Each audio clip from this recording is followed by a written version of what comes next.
নমস্কার। সত্যের সন্ধানে আপনাকে স্বাগত জানাই। আজকের টপিক শয়তানের পরিচয়। তো কথা না বাড়িয়ে শোনা যাক। শয়তান নামটি জন্মলগ্ন থেকেই শুনে আসছি, কিন্তু বাস্তবে শয়তানকে চোখে দেখার সৌভাগ্য হয়নি, অথবা কেউ আমাকে দেখায়নি, অথবা আমি কারো কাছে সঠিক ব্যাখ্যা পাইনি। তাই আমার বিশ্বাস ও ব্যক্তিগত মত অনুযায়ী শয়তানের ব্যাখ্যা করার যথাসাধ্য চেষ্টা করব।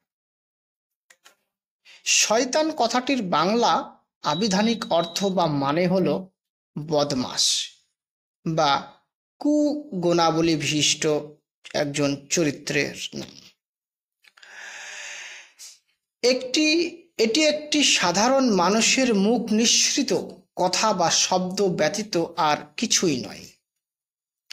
শয়তান মূলত কোনো ব্যক্তি ও বস্তু নয়, এটা মানুষের মুখে বলা কথা বা শব্দ মাত্র। এটি ব্যবহৃত বাংলা শব্দ যা আমরা প্রতিনিয়ত উচ্চারণ করে থাকি। এটা মানুষের খারাপ চিন্তা ও চরিত্রের গুণ বৈশিষ্ট্য মাত্র। আমরা সাধারণত যে শয়তানের কথা প্রতিনিয়ত বলে থাকি তিনি মূলত একজন ব্যক্তি। তাকে ঈশ্বর সৃষ্টি করেছেন এবং সে ভালো কাজের বিরোধিতা করে, খারাপ কাজে মানুষকে লিপ্ত করে। ইসলাম মতে শয়তান পূর্বে একজন ফেরেশতা ছিলেন এবং আল্লাহর আদেশ না মানার জন্য তাকে শয়তান হতে হয়েছে। তার নাম মাকরাম।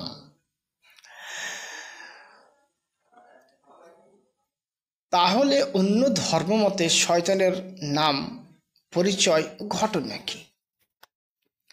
ইসলাম মতে যদি এই হয় তাহলে শয়তান মানুষকে খারাপ পথে নিয়ে যায়। তার জন্য মানুষ দোষী হবে কেন? শয়তান দোষী হবে। যদি মানুষ দোষী হয় তাহলে আল্লাহর বিচার সঠিক নয় এবং তিনি বিচারকের যোগ্য নন। দ্বিতীয় প্রশ্ন, যদি শয়তান খারাপ কাজে মানুষকে লিপ্ত করতে পারে তাহলে শয়তানকে আল্লাহ শাস্তি দেন না কেন, বা তাকেই বা বাঁচিয়ে রেখেছেন কেন ও কিসের জন্য? অথবা শয়তান যদি মানুষকে খারাপ কাজে লিপ্ত করতে পারে সবাইকে, তাহলে আল্লাহ সবাইকে ভালো করতে পারেন না কেন? তাহলে কি আল্লাহর ক্ষমতা নেই? এবং অন্যদিকে শয়তান দিব্যি শরীরে হাওয়া লাগিয়ে হাজার হাজার বছর বেঁচে আছে এবং তার কোনো প্রকার অশান্তি নেই। যদি শয়তানের বেঁচে থাকার কথা প্রশ্ন করি তাহলে প্রথমেই সাধারণ মানুষ উত্তর দেবে যে শয়তান তো শয়তান হওয়ার পর থেকে সে চেয়ে নিয়েছিল পৃথিবী যতদিন থাকবে সে প্রতিটি মানুষের রক্তে রক্তে মিশে থাকবে। তার শয়তানি বা মানুষকে ধোঁকা দেওয়ার জন্য। আসলে এগুলি কিছুই নয়। আমার বিশ্বাস মতে যদিও সত্যি ঈশ্বর বলে কিছু থাকে, শয়তান হলো একজন ঈশ্বরের প্রধান সাহায্যকারী ও কর্মচারী। যদি ঈশ্বর বলে কিছু থাকে তবেই, যেমন জিব্রাইল, মেকাইল ইত্যাদি। তিনি শুধুমাত্র খারাপ কাজে মানুষকে লিপ্ত করে থাকেন আল্লাহর আদেশেই। আর যদি তা না হয় তাহলে শয়তান সৃষ্টির পূর্বে জান্নাত জাহান্নাম সৃষ্টি কেন? তাহলে শয়তানের আসল রহস্য কি?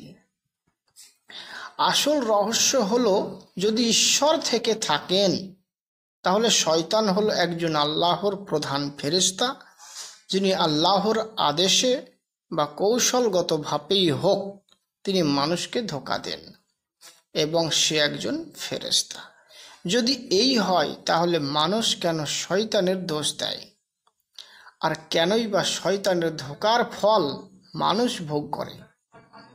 এবার আসি অন্য মতাদর্শে, সেটা হলো এই যে আসলে শয়তান বলে কিছু হয় না, সেটা মানুষের ভুল ধারণা, ভুল যে ঈশ্বরের ভালো কাজের বিরোধিতা করে সে একজন শয়তান। আসলে এরকম কোনো ব্যক্তি ও বস্তু নেই, সবই মানুষের নোংরা মনের চরিত্র। যেমন ভালো হয় ভালো, খারাপ হয় খারাপ। আর যদি কারো মতে শয়তান বলে যদি কিছু হয়ে থাকে, তাহলে জানতে হবে সে ঈশ্বরেরই সৃষ্টি, ঈশ্বরকে সাহায্যকারী কর্মচারী, এটা মানতেই হবে। আর তা না হলে নয়। তবে এই কথাটি আমার মতে ঠিক বলে মনে কর। আর যদি তা না হয়ে থাকে, তাহলে শয়তান বলে কোনো ব্যক্তি ও বস্তু হয় না শব্দ ব্যতীত। তা আজকে এই পর্যন্তই, বাকি অংশ অবশ্যই পরের এপিসোডে হবে। ততক্ষণ আপনারা ভালো থাকুন। নমস্কার।